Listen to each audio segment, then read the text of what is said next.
That's a still shot from the moment we crossed the line in Beijing. In other words, the moment I became an Olympic champion. And also the moment that I earned this.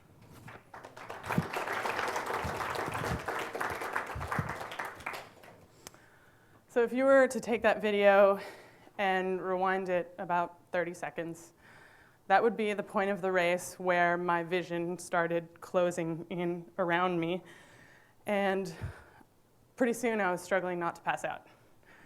And I knew the finish line was coming soon, so I put my last ounces of effort into that oar handle, and I looked over and I thought, that better be the finish line, because if not, I don't think I'm gonna make it. I made it, thankfully.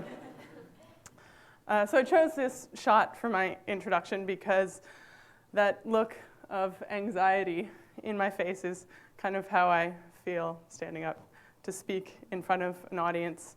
To be honest, my heart is actually pounding right now, probably harder than it was when I was sitting on the start line in Beijing with the cameras rolling and millions of people watching.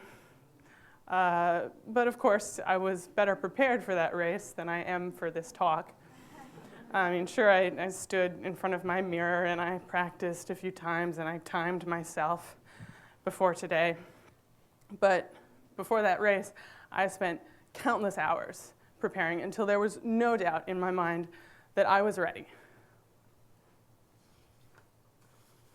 As the U.S. Olympic Committee is fond of pointing out, the Olympics does not happen every 4 years. It is every day. So the real work of winning this medal didn't happen in the 6 minutes of rowing it took to reach that finish line. It happened in the 6 hours of training every day for years leading up to the day of that final in Beijing. So why do we athletes work so hard for so long when there's really no guarantee that you're going to do well and get a medal? Why would I commit to the arduous and, frankly, monotonous task of training for the Olympics? If I had to sum it up in one word, what motivates me to push myself beyond my limits on a daily basis, it would be this: teammates. So rowing is often heralded as the ultimate team sport. You've got 8 athletes moving together in perfect synchrony, one indistinguishable from the next, propelling themselves along seemingly effortlessly. You've probably seen posters like this somewhere. This one, it's a bit grainy, but it says, "Teamwork. Together, we are winners." I'm going to let you in on a little secret. Something that we oarsmen and women have known for quite a while. It's not really like that. Unlike the lofty ideal, the reality of teamwork is gritty and grueling.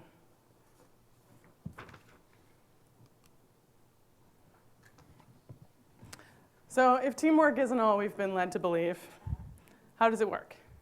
What is it about my teammates that has allowed me to accomplish my dreams?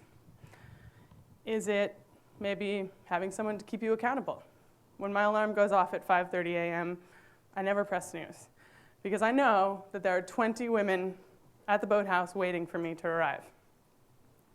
In 10 years that I've been rowing on the national team, I can count on one hand the number of times I've been late to practice. It's a lot of practices.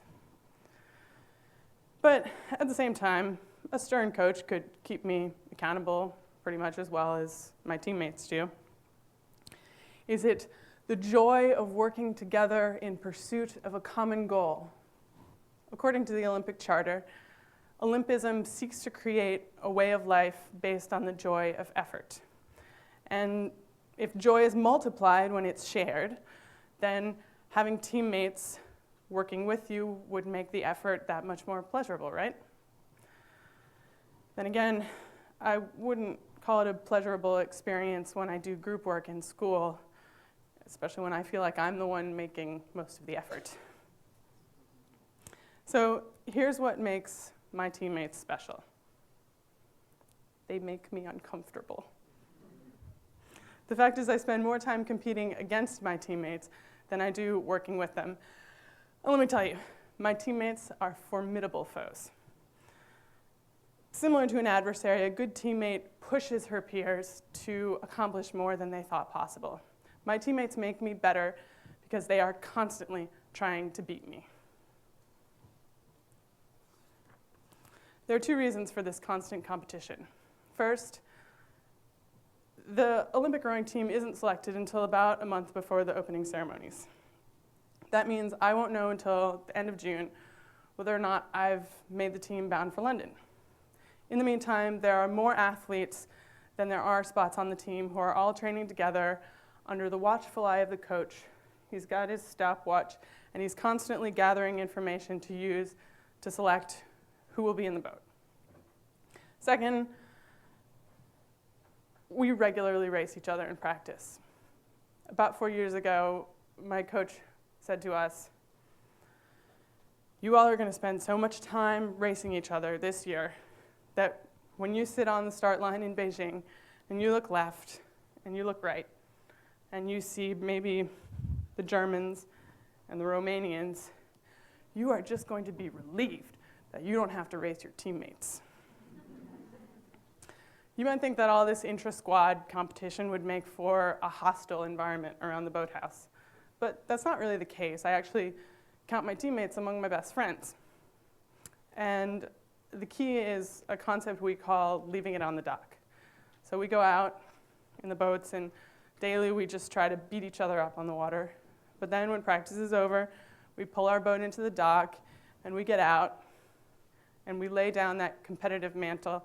And then we hit the showers, congenial fashion, laughing and joking around. And I believe that this is possible because we never lose sight of the goal, and that is Olympic gold. We know that we have to support each other and work together in order to achieve that goal. Even if I had a bad day out on the water and I got beaten badly by my teammates, I can be happy for them because I know that they're getting faster.